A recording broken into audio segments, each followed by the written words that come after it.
이 무렵 공해 문제에 몰두한 학자들이 차츰 창과학계에 강한 관심을 가졌다. 신심을 시작한 공해병 환자나 그 가족의 삶을 보고 신앙의 힘에 착안하지 않을 수 없기 때문이었다. 공해병에 걸리면 환자 본인은 물론 그 가족도 깊은 절망의 늪에 빠져든다. 살아갈 기력을 잃거나 원한의 불길에 가슴을 태우며 살아가는 사람이 적지 않았다. 그러나 그런 가운데서 하케어는 인생의 희망과 사명을 발견하고 슬픔의 구렁에서 가면이 일어서서 소생했다. 올바른 신앙은 무한한 힘과 용기를 이끌어낸다. 신심이 있는 한 결코 절망은 없다. 공해 문제를 극복하는 커다란 열쇠 가운데 하나는 공해에 시달리는 사람들이 살아갈 힘을 가질 수 있는지 그 여하에 있다. 그것이야말로 가장 중요한 테마라 할 수 있다. 바로 그 미나마타에서도 하케원은 주위 사람들에게 희망을 주는 존재가 되었다. 미나마타에서는 1953년경부터 하케원이 조금씩 늘기 시작했다. 아직 원인 불명의 기이한 병으로 여겨지던 미나마타병에 걸린 사람이 나오기 시작했을 무렵이다. 그리고 어촌을 중심으로 사지의 감각장애, 운동실조, 언어장애 등이 나타나는 사람이 늘어나고 있었다. 환자가 겪는 고통은 물론이고 치유될 가망이 없는 환자를 보살피는 가족의 고뇌도 이만저만한 게 아니었다. 환자가 있는 집안은 누구나 다 지칠 대로 지쳐 있었다. 그런 가운데 반드시 행복해질 수 있다라며 확신을 가지고 단언하는 학회원의 말은 희망의 빛으로 가슴에 와닿았다. 1961년 나중에 선천성 미나마타병이라는 사실이 밝혀진 딸을 가진 야마가미 히데오가 입회했다. 절망 끝에 시작한 신심이었다. 야마가미는 자녀를 4명 두었는데 1955년에 태어난 막내딸은 좀처럼 고개를 가누지 못했다. 또 4살이 되어도 걷지 못했다. 병원에 데려가도 의사는 그저 고개를 갸웃거릴 뿐이었다. 더욱이 야마가미 자신도 미나마타 병에 걸려 몇 년 전부터 평형 감각이 둔해졌다. 손발이 심하게 저리고 두통을 자주 앓았다. 야마가미는 미나마타 병 증상이 심해짐에 따라 죽을지도 모른다는 불안감이 강해졌다. 4명의 자녀를 안고 있는 집안 살림은 결코 넉넉하지 못했다. 더구나 막내딸은 걷지도 말을 하지도 못했다. 더 나아가 장남도 몸이 약했다. 딸의 미래는 어떻게 되는가? 내 인생은 어찌 될까? 생각하면 생각할수록 절망감이 더했다. 빛이 보이지 않는 암흑 같은 생활이었다. 그 고통을 잊으려고 야마가미는 쏟아붓듯이 술을 마셨다. 마시고 나면 난동을 부렸다. 손을 쓸 수 없었다. 현관문을 발로 차 부수고 고래고래 고함 지르며 아우성 치고 밥상을 뒤집어 엎었다. 또 냄비나 가마솥까지도 땅바닥에 내던졌다. 아내도 자녀들도 그저 허둥거릴 뿐이었다. 안심하고 잠들 수 있는 밤은 없었다. 막내딸이 이제 곧 초등학교에 입학할 나이가 되었다. 그는 점점 더 불안해졌다. 그런 야마가미에게 학회원인 지인이 열심히 불법 이야기를 하며 입회를 권했다. 야마가미 씨, 이 신심을 하면 반드시 행복해질 수 있어요. 따님도 꼭 좋아진다니까요. 내가 보증할 테니 함께 신심합시다. 힘찬 목소리였다. 진지함이 넘쳐 흘렀다. 그 밖에 희망을 걸 만한 길은 전혀 없었다. 반신반의했지만 야마가미는 신심을 시작하기로 했다. 일단 신심을 하면 해야 할 것은 반드시 하겠다고 소개자와 약속했다. 그래서 근행도 거르지 않고 엄격하게 실천했다. 절복에도 한결같이 임했다. 교학도 진지하게 공부했다. 게을리하면 약속을 어기게 되니까. 야마가미는 성실하고 의리가 두터웠다. 신심에 힘쓸수록 생명력이 넘쳐 흐르는 것을 느꼈다. 또 해압에 참석하면서 생명의 인과 이법이라는 것을 배웠다. 딸의 병도 내 병도 숙명이라는 문제를 빼놓고는 생각할 수 없다. 그리고 이 숙명을 전환할 수 있는 유일한 길이 불법이다. 그렇다면 나도 숙명 전환에 도전해보자. 더 이상 피하지 않겠다. 주위 사람들은 신심에 힘쓰는 야마가미를 보고 출다음은 종교인가 보군 하며 비웃었다. 그러나 야마가미는 미동조차 하지 않았다. 그는 이미 확신을 가졌기 때문이다. 진지하게 신심하고 나서 얼마 후 막내딸이 처음으로 일어서서 조금씩 걷기 시작했다. 그 현증을 눈으로 직접 보고 야마가미의 아내도 입회했다. 그러자 이번엔 딸이 말을 했다. 엄마.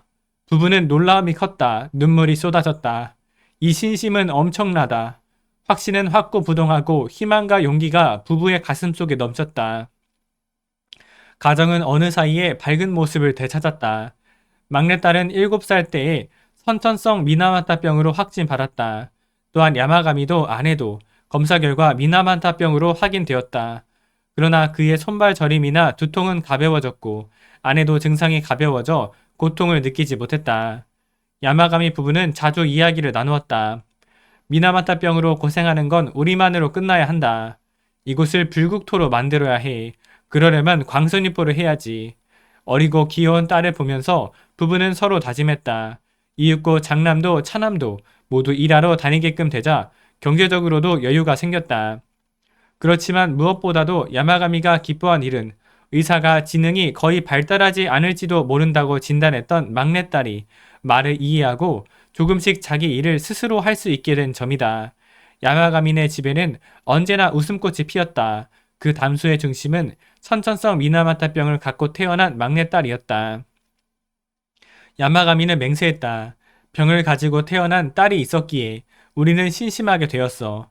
딸에게서 불법을 배운 거야. 이 아이는 정말 지용의 보살의 사명을 다하고 있어. 나도 미나마타에서 불행을 없애기 위해 분발해야지. 야마가미 부부는 홍규의 투사가 되었다. 야마모토 시니치는 괴로움을 도략대로 삼아 공해병에 도전하는 동지의 활약을 자주 듣고 있었다. 공해와 투쟁하는 것은 근본적으로는 인간에게 깃든 생명의 마성과 싸우는 것을 말한다.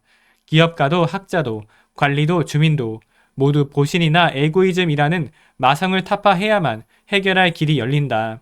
또 만인이 부처라는 생명 존엄의 대철학을 높이 내걸고 자신과 환경이 둘이 아니라는 원리를 제시한 생명 법리를 한 사람 한 사람의 마음속에 확고히 세워야 할 투쟁이다.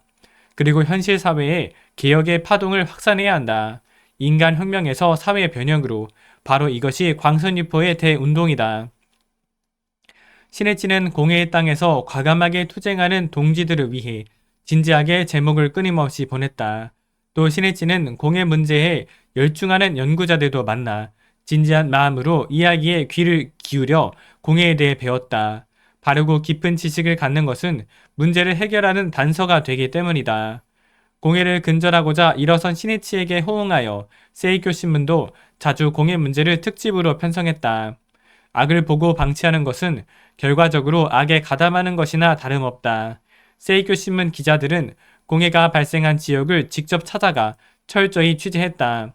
그리고 또 공해를 낳은 근본 원인을 파헤쳐 해결 방도를 제시하고자 진지했다. 인류의 미래를 엄습하는 먹구름을 제거하고자 세이쿄 신문이 예리한 정의의 검을 뽑아 일어섰다는 사실이 시니치는 기뻤다. 미나마타 주변의 외딴 섬에 수은의 해를 입고도 힘껏 꿋꿋이 살아가는 하케온이 있었다. 어느 부인은 미나마타병으로 전신이 바늘에 찔린 듯이 욱신거리고 경련에 시달려왔다.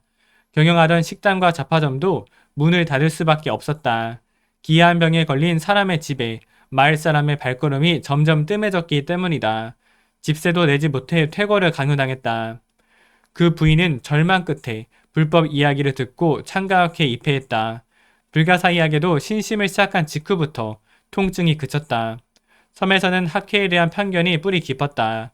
입회한 그 부인에게는 온 동네 사람들로부터 따돌림이나 다름없는 심한 처사가 기다리고 있었다.